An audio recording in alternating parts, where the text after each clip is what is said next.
Chapter 70. Change your thoughts, change your life. 70th verse. My teachings are very easy to understand and very easy to practice. Yet so few in this world understand, and so few are able to practice. My words have an ancestor. My deeds have a Lord. The people have no knowledge of this, therefore they have no knowledge of me. This is why the sage dresses plainly, even though his interior is filled with precious gems. Living a God realized life. I pondered the 70th verse of the Tao Te Ching for a week, reading and rereading more than 50 interpretations of it. I was particularly drawn to this phrase in the Essential Tao, Thomas Cleary's translation. Those who know me are rare. Those who emulate me are noble. I also asked Lao Tzu for direction, trying to determine what his message is for the 21st century. I knew that the master never would have spoken for a need to have his ego massaged. He was, after all, the original Tao master, enjoying a life centered in the great way rather than ego, and encouraging everyone to do the same.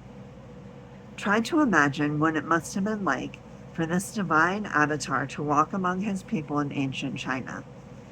He'd taken credulous notes of their warlike behaviors, all the while having an internal awareness of what was possible for all of his fellow human beings if they would only change the way they looked at their lives.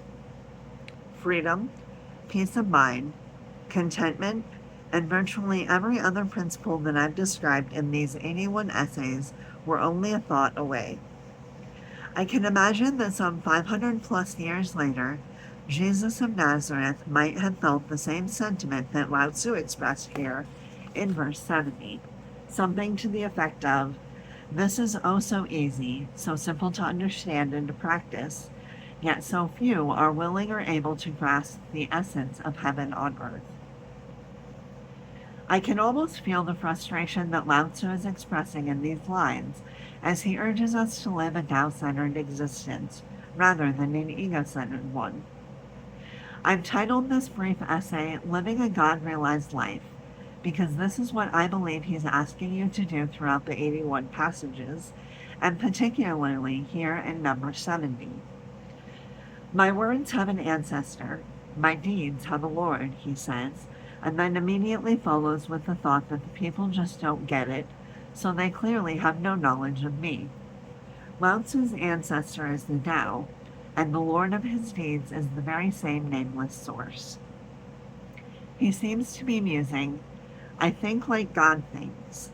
I speak as God, the creator of the universe, would speak, and therefore I act in accordance with those God-realized principles.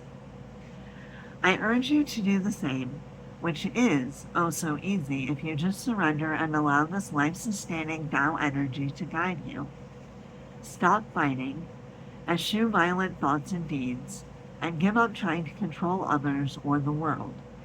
Stay humble, don't interfere, respect your creative genius, as well as that of others, and, above all, return to your invisible source and shed your troublesome ego while you're still alive and incarnated as one of the 10,000 things. If you do all of this, you will naturally live a long life in joyful, non-judgmental peace. Think of how the great spiritual masters have been portrayed by artists throughout the centuries. Lao Tzu wears a simple robe. Jesus is outfitted in plain clothes and sandals. St. Francis sports almost tattered rags. Buddha looks like a peasant with a walking stick, and Mohammed is depicted as a simple man.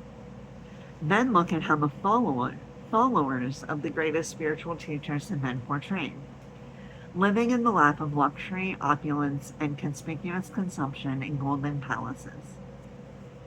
The great sages dress plainly even though they conceal the most precious commodity within themselves.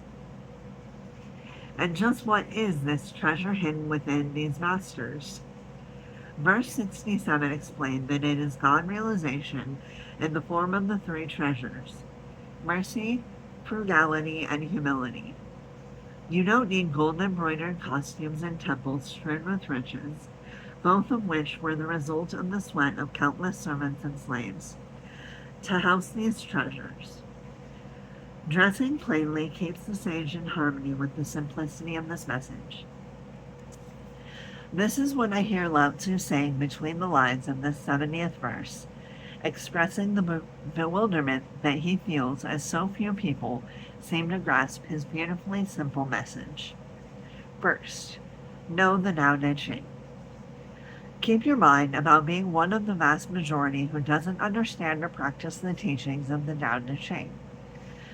Lao Tzu tells you there's so little to do. All you need to remember is that your holiness is a piece of the Tao. According to A Course in Miracles, your holiness reverses all the laws of the world. It is beyond every restriction of time, space, distance, and limits of any kind. Declare yourself to be one of those who possesses this knowledge, and be willing to practice God realization every day.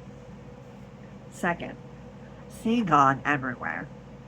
Make it your daily practice to seek the invisible force of God in everything you see and hear.